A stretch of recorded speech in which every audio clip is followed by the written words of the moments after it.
And Peskov stated that for Putin's sake, well, it's clear, right?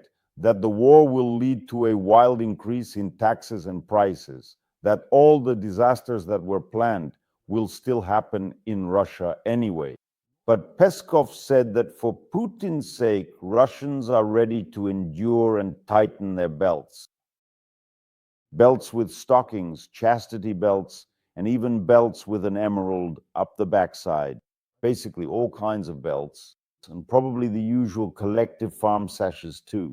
So, this is just another bit of Peskov's coyness, a reminder to the foolish West that the Kremlin's main financial resource isn't oil or gas. It's the Russian people, whose udder is bottomless and limitless. Sanctions cause minor inconveniences for Putin's regime, but the ability to milk the population of the Russian Federation makes up for everything and allows the Kremlin to keep living it up as before. Putin has studied the people and realized that basically he doesn't have to deny himself anything. Russians will still be doomed to somehow earn a living no matter what. And if they do manage to earn something, you can take away half or even 3/4 of what they've earned and they won't make a sound.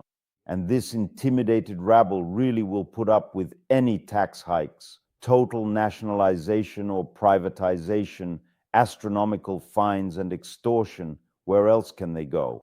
And the absolute consolidation of the masses that Peskov talks about, that's not just his fantasy either. And that's the reality of the situation. And it doesn't matter at all what exactly makes the majority of the Russian population complicit in Vladimir Putin's madness, whether it is stupidity, fear, or pervasive propaganda. What matters, what really matters, is the result. And it's absolutely clear, and it was proven by the most recent elections. It doesn't matter if the results were rigged, counted, or fabricated. There was no uprising when the results were announced. No one showed any dissatisfaction.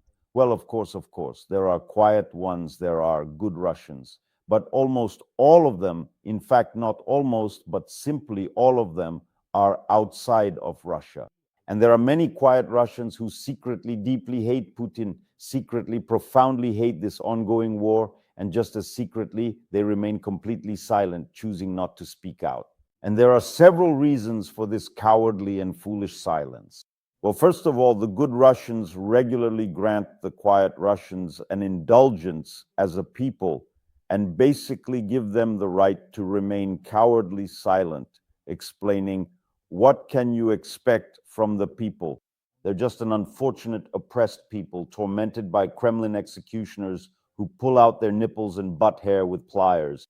So, ordinary people felt encouraged and realized they could keep staying silent, pretending to be these tormented, chained Prometheuses.